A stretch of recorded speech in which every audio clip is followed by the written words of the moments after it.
I don't know how many times I've read Think and Grow Rich. I lost count a long time ago.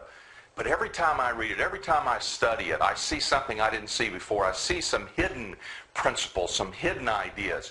What I want to share with you today is the secret power of the pyramid. Now, I'm not talking about some mystical kind of pyramid power like I'm not suggesting you go sleep in a pyramid or put a bunch of pyramids around your house or anything like that. No, these are a pyramid of some principles that will create incredible power. The first chapter in Think and Grow Rich, after the introduction, is the very first principle.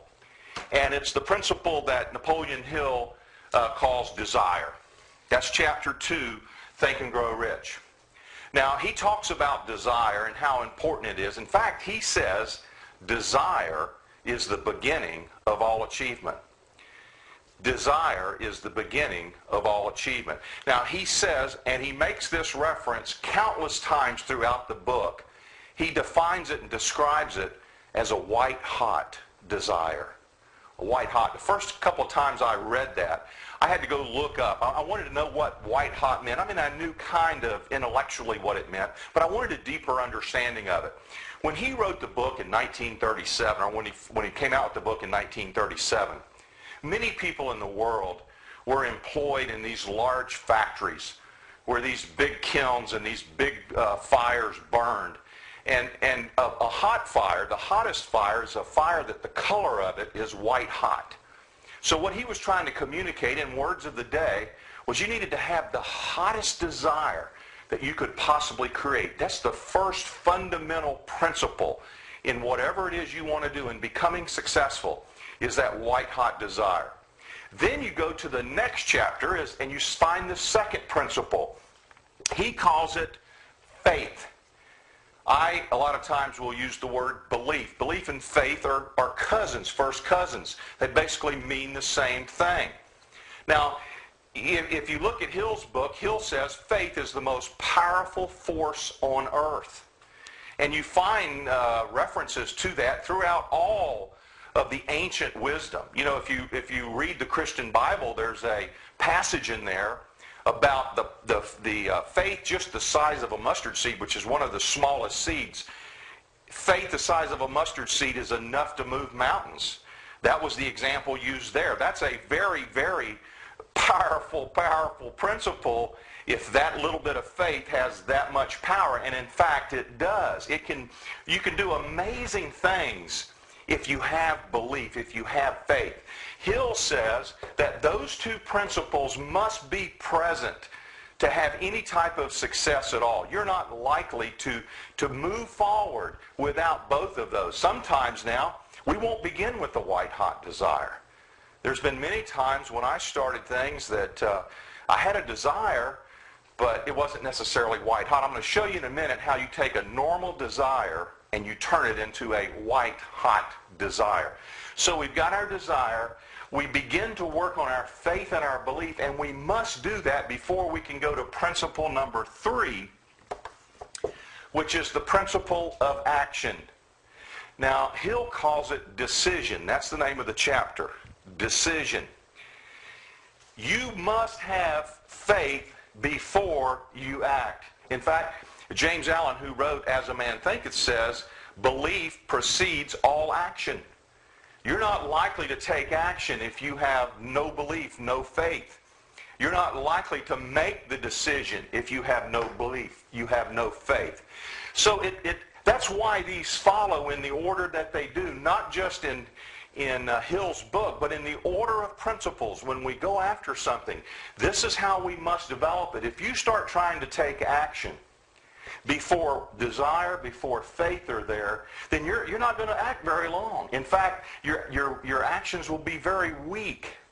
That you won't have a full commitment. You won't have that decision that Hill talks about having. So you start with the white-hot desire. You create a strong faith and belief. You then begin to take action. And what happens then is the action feeds the desire. So if we started with desire and we went to then create a strong faith and a strong belief. That fed our psyche in order to take action, make the decision, and I should do this in another color. That action then feeds this desire. What does that do? That's how you create a white-hot desire. That action creates more desire. That desire then feeds my belief and my faith. And that does what? Creates more action. That pyramid power, that principle there is so amazingly effective. You know, when you start looking at action, Napoleon Hill says they studied 25,000 failures, in fact, 25,000 failures. And he says at the top of the list, the reasons for failure was a lack of decision, a lack of action. That's how important that is. But to get there, to do that, you got to start with this. So if you've got some idea or you've got something that you know needs to be done and you're just sitting there in the days, and this is not a time when you want to be frozen with any kind of fear or inertia or inaction. This is the time to be in action. This is the time of opportunity. These economic times that we're in now, the wealthiest people in the world wait for times like this. This is when they tremendously increase their wealth because there are so many opportunities out there now. So what you want to do is you want to get into massive action, not just action, massive action. And to do that, you must get this cycle started. Now, I'll tell you that once you get to this point, you can fool yourself. You can trick yourself. Because what's important, remember this principle. You might have learned this principle in science class. It's Newton's law of motion. And Newton says that a body at rest tends to remain at rest. A body in motion tends to remain in motion. As long as you have inertia, you're likely to continue with that inertia. But if you can create any kind of motion, any kind of action at all, you're likely to continue in action. So what I do is trick myself into getting into some kind of action. When I have a desire, I've created some faith. Now I say, what can I do? What kind of action can I take? And even if it's a small step, I go back to that principle of Newton. A body in motion tends to remain in motion. So what I want to do is do anything toward my goal that will get me in motion, that will cause me to begin moving toward it. By doing that, I feed that desire, which feeds that faith, creates more action, creates more desire. Now, you're looking at this and you're going, that's pretty simple, Vic. You probably already knew this, right? That's true. I was walking the other day with my neighbor, and we have some great walks in the afternoon, and we cover a lot of ground. We cover a lot of different subjects. And as we were winding up one day, we were talking about something similar to this. And, his comment was, we all know what to do. And that's true, we do. Most of us know what we need to do. It's doing it. And that's the question we ask ourselves is, why can't I do what I know I need to do? These principles are simple. We've probably learned them many, many, many times. Why can't we just exercise these simple principles? Well, there are many reasons for that.